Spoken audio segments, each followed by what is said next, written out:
I just like to keep things real, have open-ended conversations with intelligent professionals that have real depth and unique wisdom that the world can't get anywhere else. And that's why I had to have a kahuna such as yourself to have this discussion. Yeah. If that works, Mm-hmm. then we could just let this conversation be one of those, see where it wants to go.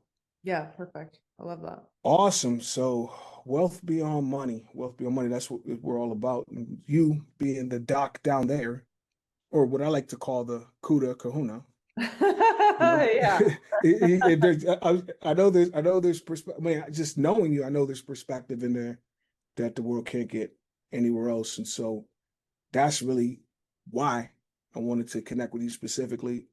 And I just go back to like when we both spoke at the event in Coronado, Mm-hmm. and you talked about how women are told this is normal or told no a lot, even when clearly that's not the case.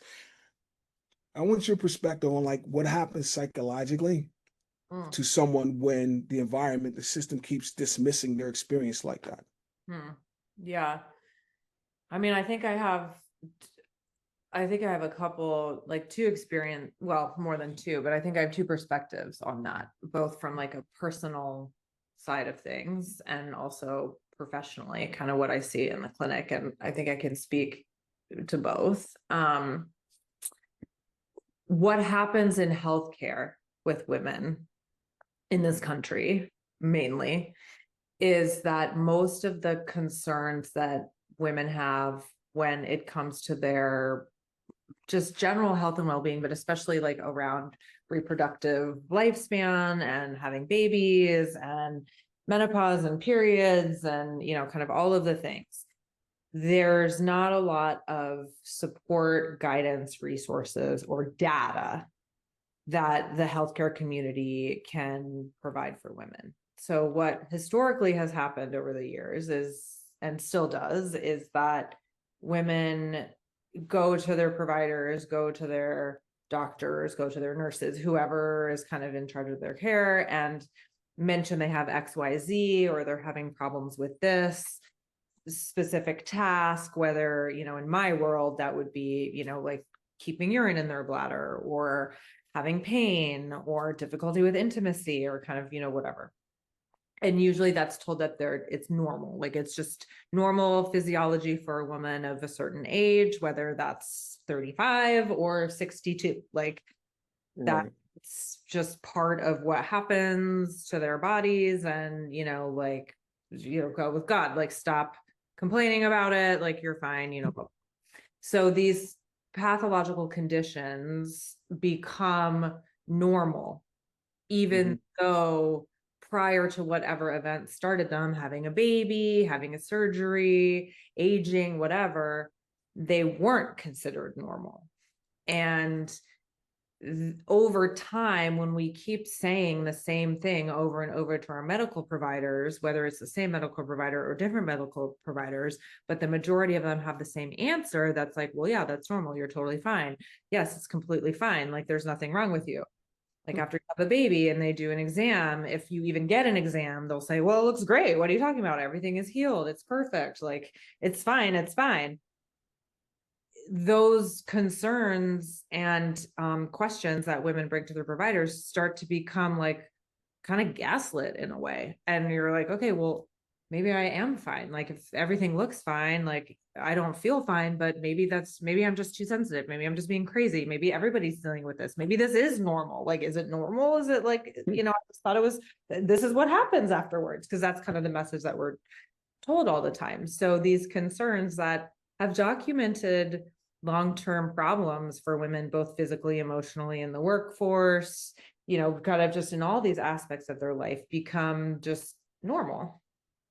And I think over time we stop asking for help and we stop bringing it up and we stop trying to make it better. And we just deal with, I don't want to say the consequences, but we just deal with whatever this new normal is. And I think we've been doing that for a long time. And when there's another option, like, seeing somebody like me or prevention or whatever, then it's kind of like, oh my gosh, I had no idea that this was even out there. So when we keep asking for help and extending this very vulnerable, intimate part of our lives to someone that we trust and is supposed to take care of us, and it's given back to us in a way that either makes it feel like it's our fault, or that there's absolutely nothing wrong and that we're making it up, and that, it's normal and like it sucks, but oh well, like then we just internalize it and we just stop trying to make it better.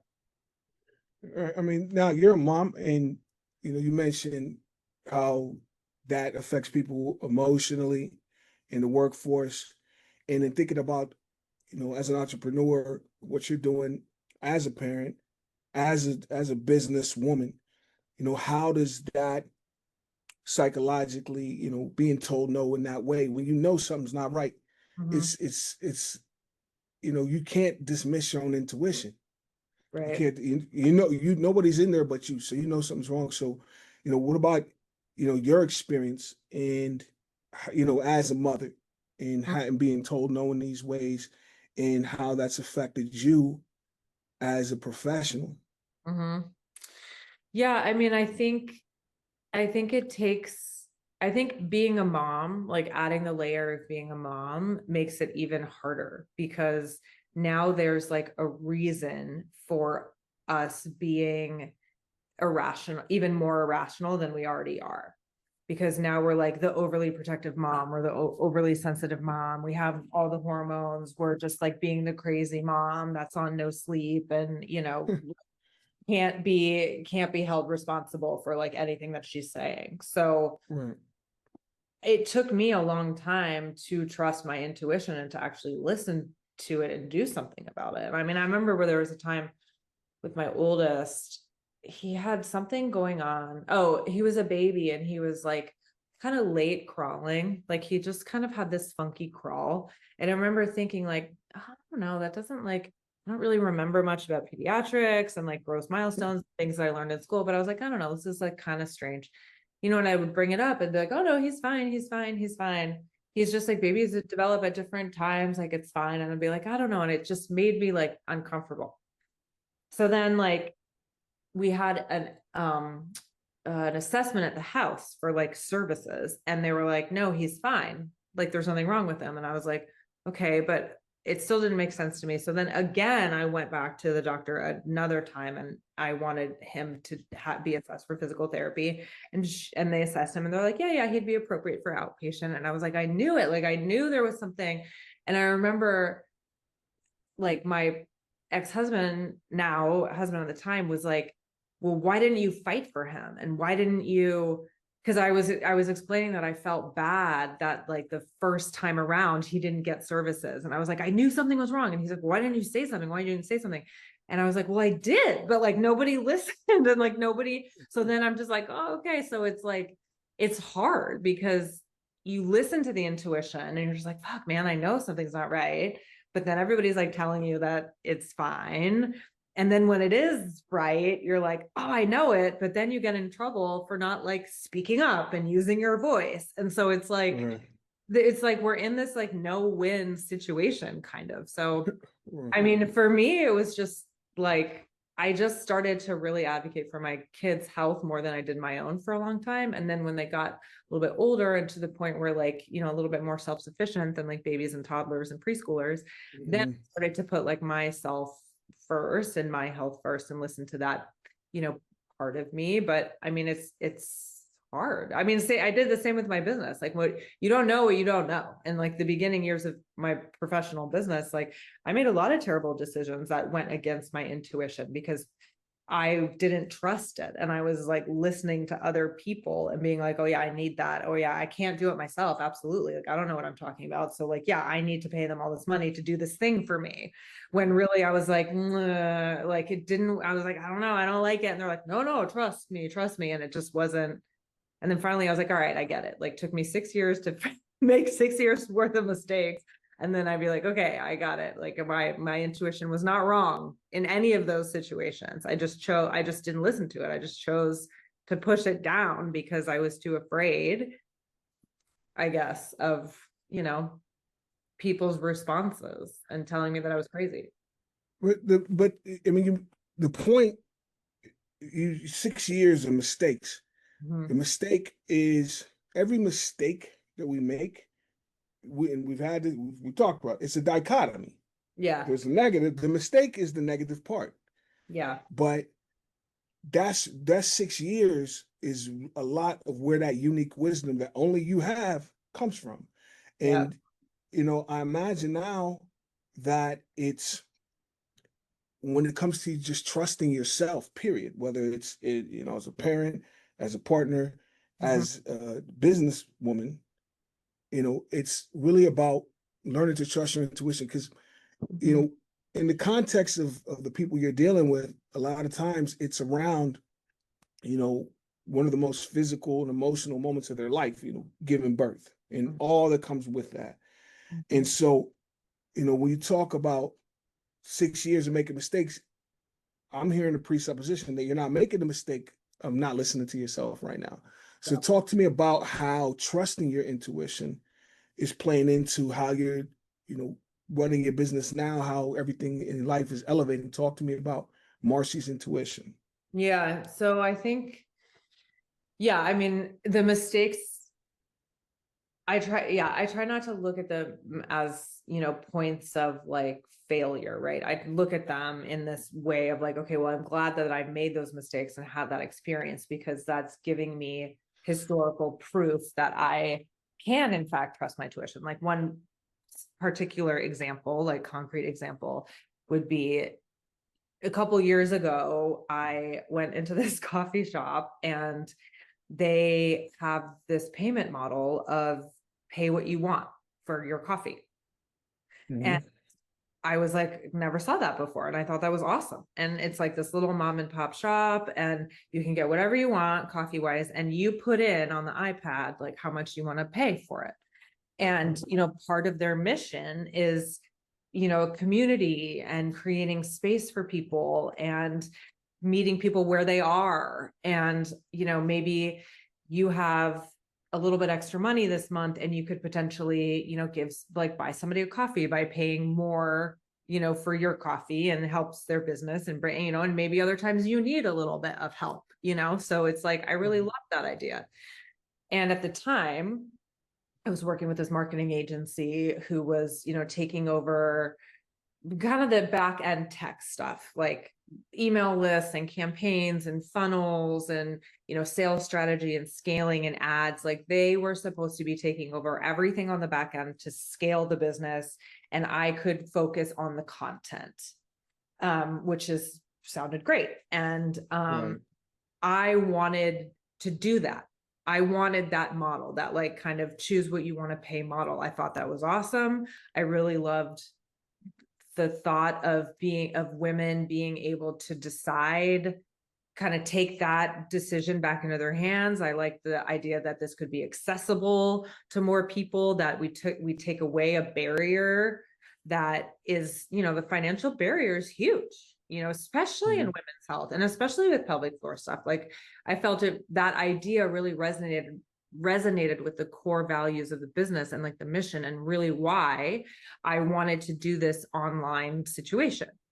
And they were like, no, no, no, we're not doing that. We're not doing it. We're not doing it. No, it's like, people don't know what this is. Like, they know what a coffee is. They know how much a coffee should be, but like, they don't know about you. They don't know about this, that this is like, no, no, no, we have to like increase value. And I was like, okay. And like, I really didn't love it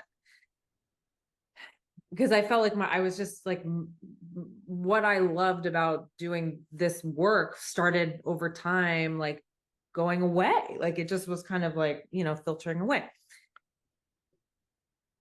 To no one's surprise, a couple years after working for them, like the business was in the red, like way more than it was when I started. Like I threw a lot of money at this particular agency. I threw a lot of money at ads, a lot of money at whatever they told me to do because they were the experts. And, I didn't know anything because I'm this PT and all. And my job is to like Mm-hmm. be the medical voice. And I got in a lot of financial trouble from like a hole. Like I was in the hole bad. I mean, still am recovering from that. But the point is that I finally like had the balls to fire them and be like, I'm not doing it. And, you know, I cut on my operating expenses. I had to let go a lot of my stuff. I kind of was like, all right, this is like, we got to go back to the basics here. And I put in play this pay what you can model. And knowing that it was not going to be this high revenue generating thing, but that I could reach more women. And that gave me more peace and more pride, and reframe the way that I had been thinking about the business and the content. And, you know, sales started coming in. Now, you know, from like a financial side of things, it's like, yeah, it's way less than what we were doing before. So like, you know, you have to have way more at the same amount of price. But like, I was like, listen, I'm already in the hole. I might as well, like, what do I have to lose here? Like, let's, you know, like shit, it's not like I'm going to be whatever. So I adopted that and have continued to adopt it. And we have the app out now that just went live a couple weeks ago. And I want that model is going to continue for the rest of the time that I have the business until, you know, it doesn't work anymore, but I think it does work. And I was able to add like a gift, like a pay it forward option. So when somebody's, you know, getting into the app or the program, they can put $10 into a charity fund so we can give it to a mom in need. You can gift it to a friend for however much you want to pay, you know, for like a baby shower gift. So I just wanted to like kind of really tap into like what I would want as a mom. And even though I'm not like, I don't have an MBA from Harvard or Yale or whatever, that I do know my audience and I do know what it feels like to be broke and overwhelmed and needing help. And so I'm like, how can I meet that need? Right. I mean, that's literally one of the greatest examples of wealth beyond money that I've heard, because again, it's like listening to these other people who are experts in how to get business for your business and nothing's working. And you trust your intuition, and all of a sudden that vision that you have for the business that was getting filtered away is back online now because you're helping women. That's what it's about. Right. It's so like it really goes to show, you know, to be a leader in what you do, it can't always be about extracting money from people. It can't, that, you know, to me, and there's nothing wrong with making money. It's Yeah. just that, you know, you can't discount the bigger picture. And not only that, it's like, you know, you talk about how it gave you a feeling of pride, and you see that, you know, all of a sudden sales are coming in, you're reaching more people, you now have the app. So this is what wealth beyond money is all about. And not only that, you know, you're writing books now, you're traveling, you're speaking, you're doing all these different things. And so the only the bottom line is not the only measure of success here. Yeah. You know, and I think Yeah. I no, mean, God, I would agree with that 100%. And I think, you know, it's very interesting how like business, at least in my experience, mirrors personal and personal mirrors business. And the way that I ran my business in the beginning was how I was living my life personally. You know, I wasn't in a, you know, my marriage was going down the shitter. I wasn't believing in myself. I didn't trust myself. I was kind of in this fight or flight mode. And that was the energy that I had behind the beginning of the business. Like, I have to make this work. I have to make it work. I have to make it work, or else, or else, or else. I have to prove that I can do this. Like, I have to prove, because I was being told over and over again that I couldn't. And so then it's like when you finally kind of remove all of these other things in your life that aren't serving you, or that purpose that maybe you don't even know aren't serving you. right. And like it opens up the space to be able to like listen to the intuition and really understand it and say like, okay, you know, what is happening? What are we doing? How am I approaching this? How am I approaching this from a place of, you know, like, oh shit, I have to make X amount of money this month. Otherwise, like I'm a total failure and like I'm going to get yelled at and this is like shitty. Or if I'm like, okay, like here are the realistic expectations and like this is what I need, and maybe we'll make it and maybe we won't, but like that's okay because I'm building XYZ and this is what I have. And it's like a totally different kind of like not strategy, but just a different way of trying to understand and run the business. Mm-hmm. If that makes sense or not, but it's like I felt a shift in that since I've like kind of gotten some of the personal stuff like cleaned up. Yeah. But on the personal side, it goes back to the same principle of listening to yourself. Mm-hmm. And when it's tricky. It's tricky because going back to like being told no or telling everything's fine when you feel that there's something here, and then finding out the voice inside, even though it was lower, was the one I need to be listening to. And when you when you start to learn how to not necessarily you know build up walls so that nobody can get to you, and it's just you and your voice, because that's a whole different issue. But being able to hear that Mm-hmm. and not let it throw you off. Mm-hmm. So you know what? I can see where this person's coming from and that person's coming from, but it doesn't necessarily, discount what I'm perceiving, what I'm feeling, what I'm thinking. And the way I always like to put it like this, we live in America and political system on election day, Mm. everyone gets to vote for their favorite candidate. But how many times do I get to vote? One time.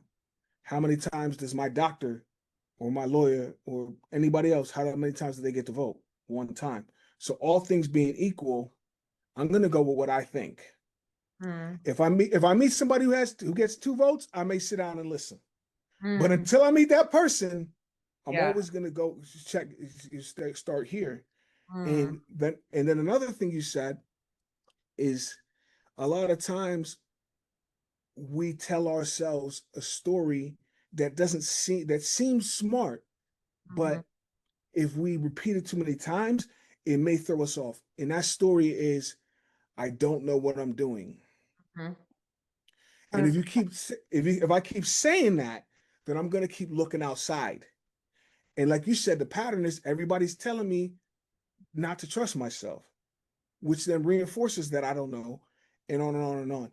But the minute you said, you know what, I'm gonna do it my way, look at the impact that the business is having. Mm-hmm. And it's like you think about, places where that comes in personally. Mm-hmm. In try, when you talk about trying harder, it's something that, my wife Alicia, she says, you know, everyone's always, hype about the law of attraction, but they're living the law of assertion, and there is no law of assertion. And so they're always trying hard. And it's like, no, if you just Mm-hmm. calm down and focus inward, a lot of times you figure out what's right for you. You Mm-hmm. figure out the criteria of what you value here. Yeah. And, things start to fall into place. They Yeah. start to fall so it's like going back to, what you're an expert in, you know, a lot of times, you know, people are told to fight, try harder. Like you talked about, your husband was like, why didn't you fight for your kids? It's like, I brought them to the doctor. What do you mean? What do you want me to do? So it's like, it brings to mind the idea of strength Mm-hmm. and, what it means to push harder, whether it's in your business, whether it's personal. When we think about pregnancy, women in recovery, the major life transition, because it ain't just physical, Mm-hmm. it, it it requires like a different relationship with the mind, with your body, and with this idea of effort. So through what your experience working with women, and just from your own personal experience in life, what have you learned about strength that most people get wrong? Mm. That I think it's strange. What I've witnessed a lot in my patients and myself, I think, and my friends and people who have to be very strong physically and emotionally and intelligently and all of the things, is that strength comes in the quiet moments. Like strength always doesn't have to be this like loud, outwardly like ostentatious type of display. Some of the strongest women I know are the ones that are dealing with some of the biggest physical pain and injury I've ever seen, but nobody knows about it because it's not outward, and they're doing it and caring for families and working full time and doing all these things. And it's like, yeah, we talk about this like emotional labor and, unpaid work and all these things, but it's like these women, man, are like tough as nails. And like the stuff that they are coming in for while they're pregnant with their second or third babies that are still left over from the first deliveries. And then, getting diagnoses where babies potentially have like, physical disabilities and abnormalities. And now we have to drive, hours up to the hospital, and because we don't have one here where I live. So now we have to go to Birmingham, and we're going to be there, and who knows, and we're going to rent this house for 6 weeks because I could go into labor at any time, like all of these things. And I'm just like, gosh, man, like these women, and they don't brag about it, and they're not like needing external validation, and they're just like quietly doing it, all of it. And I think they don't realize like how strong they have to be to do it, and that it's not for like the faint-hearted. And Right.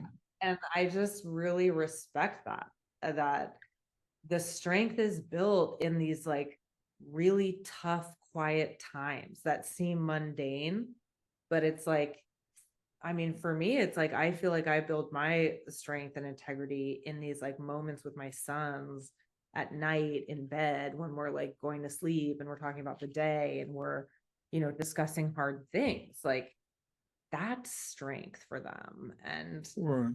yeah, it's built out in the gym and it's built out, on the baseball field, but it's also like these quiet, intimate moments. Yeah. I mean, it's, you know, when you see the women, they're doing all these different things. They're fulfilling their professional obligations. They're taking care of family and dealing with things physically that most people don't know about, and which then mind body connection tells me they're dealing with mental and emotional things that maybe the people aren't seeing on the outside. But you see women going through these things, and you said you don't realize how strong you have to be. To me, it's more like you don't realize how strong you actually are because they're doing it. Right, They're exactly. doing it. They're doing it, man. Yeah, they You they know. don't realize, and they think that they're like something is wrong with them because like there's all this stuff going on that they have to, deal with. And it's like, man, I can't shake this thing. I can't shake this thing. And I'm like, man, like, okay, yes, that may be true, but that is a completely separate issue from being strong. Like you're strong because of this thing that Yeah. you're dealing with. Yep. I was just on this panel this week in New York at the Skim, which is this media company, and they held a panel for like the sandwich generation, kind of like women or caregivers my age that are kind of sandwiched in between caring for like our older family members now, like aging parents, aunts and uncles, or, people that are in our life that have cared for us. And now we're starting to kind of care for them. They're passing away. They're getting these diagnoses. We're having to manage that. Plus caring for like our children who may still be young, whether they're like, my boys are going to be 9 and 11, or if they're in high school or whatever, plus like all of the things that are happening to our bodies physically at this age too. So we talked about, how do we manage that as caregivers? How do we care for the caregiver? Like, what are we doing to help the people that are around the caregiver? Because caregiving isn't just affecting the person that's being cared for. It's like who then, is looking after the one that's giving the care. And Right. It's a lot, it's a lot. Yeah. I mean, there's life transitions, you go from being parented to parenting, and then you go from parenting to parenting your parents. And it's really understanding the flexibility that we have as human beings. And it's like, these are things that a lot of times you can't imagine yourself being able to do. But once you find yourself in that situation, it actually brings something, it brings something to the surface that you probably didn't know was there. And so, like, in your job, it's like, a lot of women leave birth, postpartum, feeling like broken. Like, when in reality, they've just, gone through an enormous transformation at all four levels: spiritually, mentally, emotionally, physically. So, like, when you zoom out, where else do you see women carrying beliefs about themselves? Not just in your profession, but just in general. Like, where do you see women carrying beliefs about themselves that simply aren't true? Oh, everywhere. I think everywhere. Yeah, I think everywhere. And I think a lot of it is the story that we have been told. And again, I'm generalizing here. Like this isn't the case, but we do have like some hard evidence to support this. Like this, we don't get paid the same for the same jobs, right? So it's like, Mm-hmm. it's that is proof that like we are not valued. Our work is not valued the same way, even though it's the same job, it's the same this, it's the same that. Like just because you are who you are, you're getting paid less for the same job. So like over time, you're like, gosh, okay, well, maybe I am not as worthy, or I am not as important, or I really don't know what I'm talking about. And maybe now I am getting the same amount of money, but are they just doing that because I'm a woman and they have to show that they're doing the same, or is it because they actually value me and they like I think we always kind of second guess a little bit here, the story Mm-hmm. of like less than, second fiddle, not first choice. um and I think I think it could be good and bad. I think somebody always says like parenting isn't parenting isn't easy for let me see if I get this right. Parenting isn't easy for good parents. Like good parents think that parenting is hard. It's like it's same kind of thing. Like if you are thinking that you're not doing a good job, then like first of all, you're doing a good job because you're worried about it. In whatever, right? Like, am I a good mom? Am I giving the kids what they need? Am I there for them enough? Am I helping them enough? Am I supporting them enough? Do they feel loved enough? Am I working hard enough at the business? Am I trying to do this for myself? Like, am I doing enough? Am I doing enough? Am I doing enough? And, I think it's good because you always want to kind of reflect and, challenge yourself. But at the same time, I think you could just like keep going in this never ending cycle of like, oh, I'm not enough. I'm not enough. And go, go, go, go, go and do. Right. But then like nothing comes of that. And then you're just like spinning around, like a crazy person. So, Mm-hmm. but I think in all the aspects, we feel that way. The Yeah. majority. I mean, yeah. So, but if what I'm hearing is, if you're getting this evidence from the outside that you're not enough, you're not worthy, but that's a belief that we can agree is not true. So talk to me about like experiences in your business, or just as a woman, where you've experienced the opposite of the evidence. Like when like you do something, you help somebody, you accomplish something that lets you know inside. Remember that inner voice is really the only one that matters. So talk to me about the aspects of your job and your life where you get the evidence from yourself that you are worthy, that you are enough. Yeah. I mean, I think for me personally, it comes from like a lot of inner work and reflection and gratitude. And, I think we can mark things like, okay, I got this contract, or I got this job, or I got this opportunity, or I did this, or but that's all important for sure too. But for me, it's like, okay, I am worthy enough because I am doing it, and I just am. Like, there's not, there's not one or two things that makes me that, because if that was the case, then if they went away, then I don't want it to be true that I wouldn't be, worthy.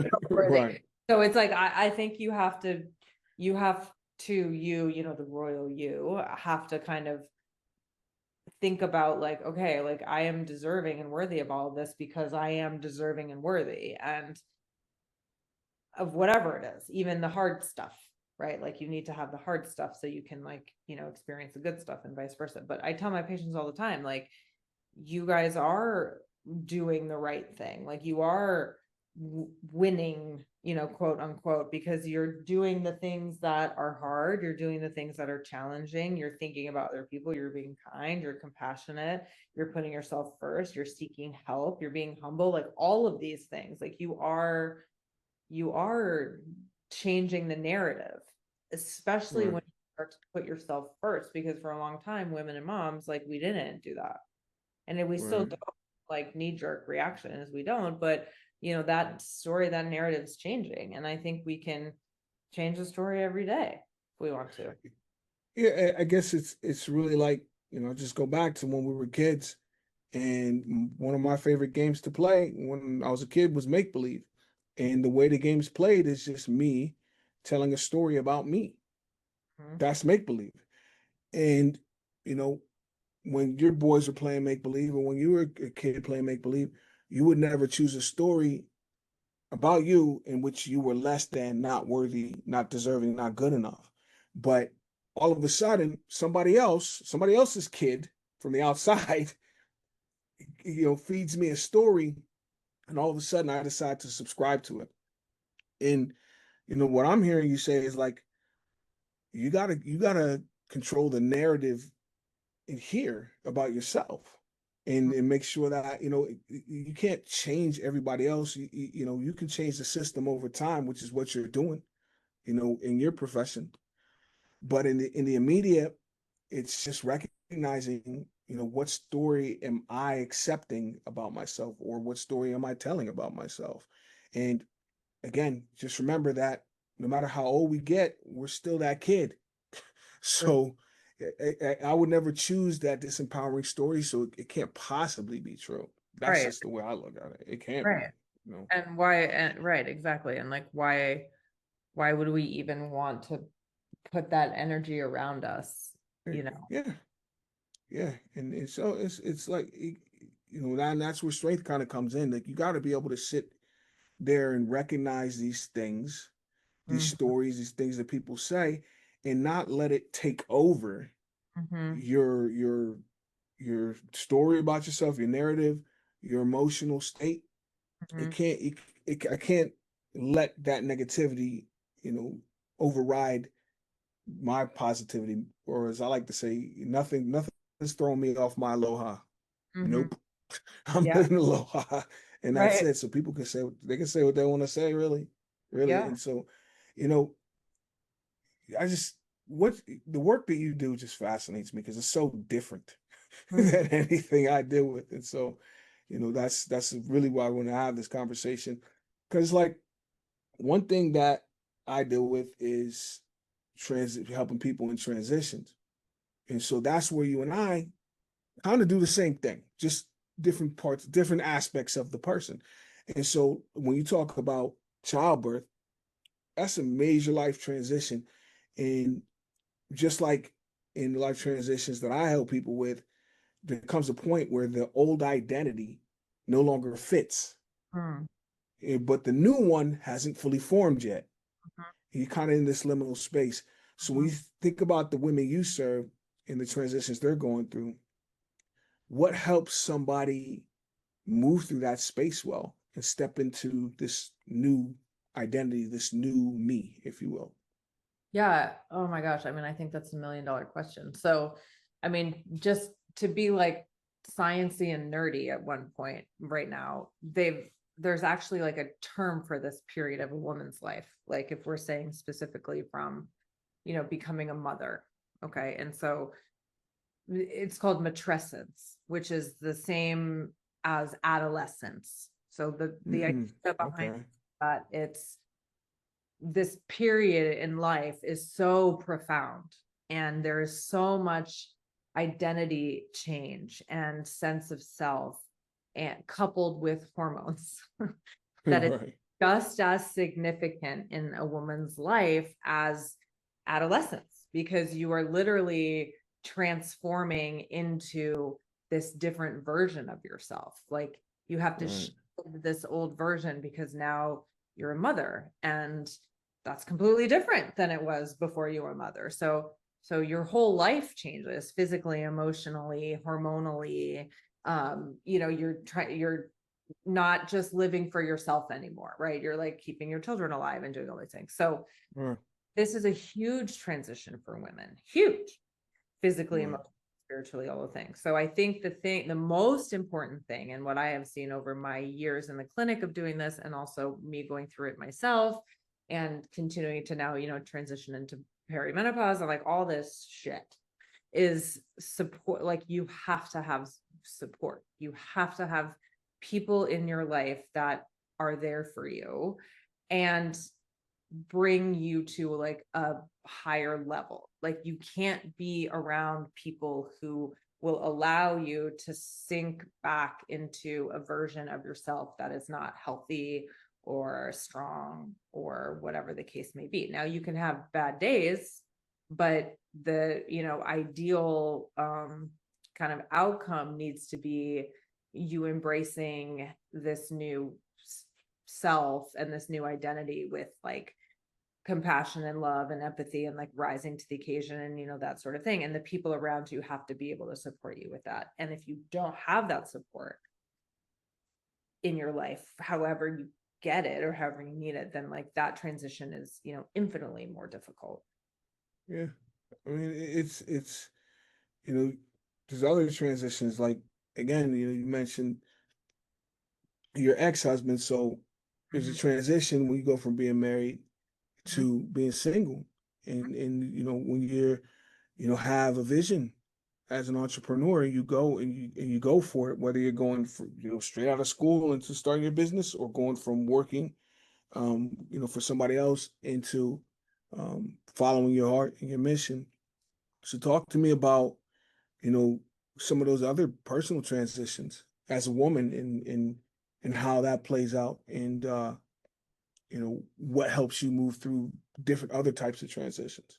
Yeah, I mean, I think there's a lot. I mean, for me, my story is different than everybody's because, we're all different. But yeah, I was married for 17 years, which is a big chunk of time. And, going from like being married and kind of, having this relationship through these very formidable years of your life, to now being in another kind of formidable time without having that relationship. I mean, it's a big change. I mean, it's a very big change. And I think the only way that I got through it really was like the people around me. I Mm-hmm. mean, and continuing to get through it, and kind of supporting me in a way that evolves and changes all the time. Same thing with like my profession. I started out, I'm a physical therapist. Like, that's the job is, putting hands on people. And, I Mm-hmm. had to kind of create a way to get similar outcomes without doing that. And, I don't know anything about tech or business or, funnels or whatever. Like, that was not, I didn't even know any of that stuff when I got started. So transitioning to kind of think about how can we put what we're doing in the clinic into a modality like, tech and the internet and online courses, to like reach more people with outcomes that actually work. How do you change that? And I needed mentors and people to help me understand that and go through that transition. And then you become a mom.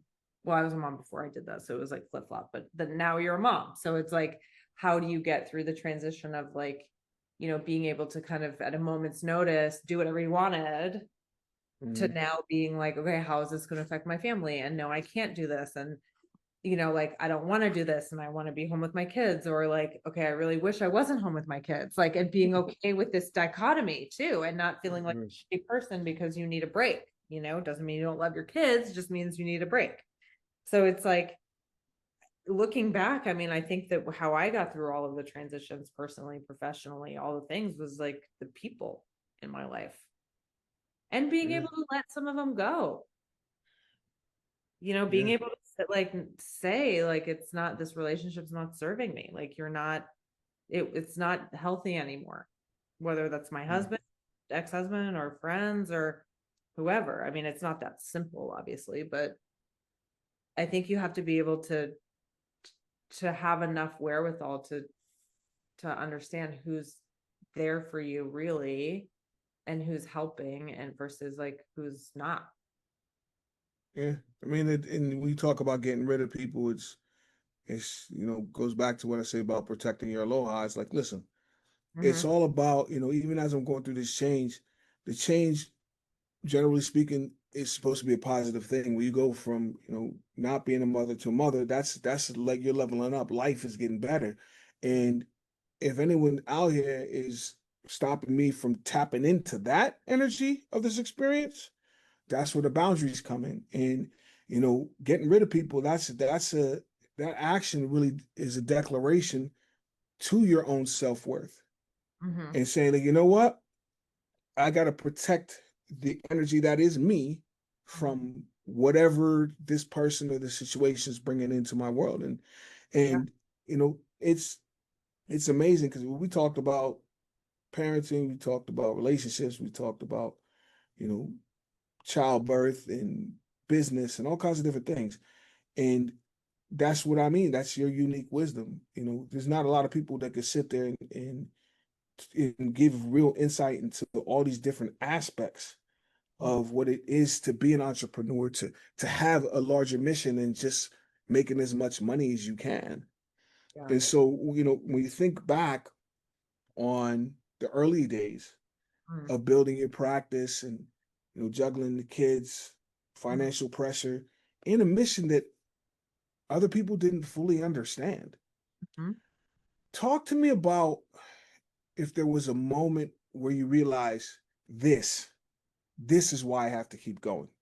This is Mm-hmm. why I got to do this. um yeah, I mean, I think I'm lucky enough to have that moment every time I'm in the clinic, and every time I hear from somebody that says I helped them. I think, Mm, like, I don't, I have one perspective, and that's my perspective. It's my eyeballs looking out. Like, I don't see it the other way. And, mm, when when I'm connecting with a patient, whether it's in person or online, and it's like, that's what keeps me going. I mean, I talked about it in Coronado. I mean, that's like the North Star. You have to like keep that thing in your mind, whatever it is, to be like, that makes it, all worth it. And yes, having like a paycheck is good. You need it, has to happen. Still waiting for a consistent one. But it's like, I know it will come, because like I know I'm doing like what I'm supposed to be doing. And it's just like a gift, I feel, to be able to work with women in this way for me. And I don't know if I could, do something else with as mm. much like heart as I have now, so I think the moments really are like different and happen frequently, because I get the opportunity to put my hands on a lot of different people and talk to a lot of different people. Well, it's good. It happens all the time. It makes it easy to get up and go to work every day. Yeah. Yeah, I You forget know? that sometimes. Like, I definitely am like, oh man, like, it can be draining too, obviously. Like, taking on a lot of that is hard sometimes, especially when we have like really sad stories and difficult situations. And I am an empath, and I feel that deeply, and it's something I work on for, I've been trying to work on for 16 years of my career, to like, sometimes like I have to learn how to compartmentalize a little bit. But um but I think that's, why I love it, because you're in there and elbows deep, so to speak, figuratively and literally. I mean, you got different. You're bringing in different business models. You're adding in technology, Mhm. and to me, it sounds like your mission is to change the game, change this whole uh, you know Mhm. women's pelvic floor and postpartum game is Mhm. for better. And so to me, that's what I call a legacy project. Where at Mhm. the end of the day, how much money I made doing this is, yeah, it's not charity, Right, but right. at the same time, you know, the help that you're giving to these individuals, you Mhm. know, one woman at a time, but that woman is the nucleus of her family. So you didn't just help her, you helped everybody in her house. And then everybody in her house, as they go out into the world, they're in a better place because of where their mother is, and she's there because of what you did. And all of a sudden, you have a different perspective on the energy that you put into this business. Why I've deal with the challenges that come with being an entrepreneur. I mean, it's a dirty job, but somebody's got to do it. Yeah. No, Somebody's I got. know. So. Yeah, I know. And I don't mind the dirt,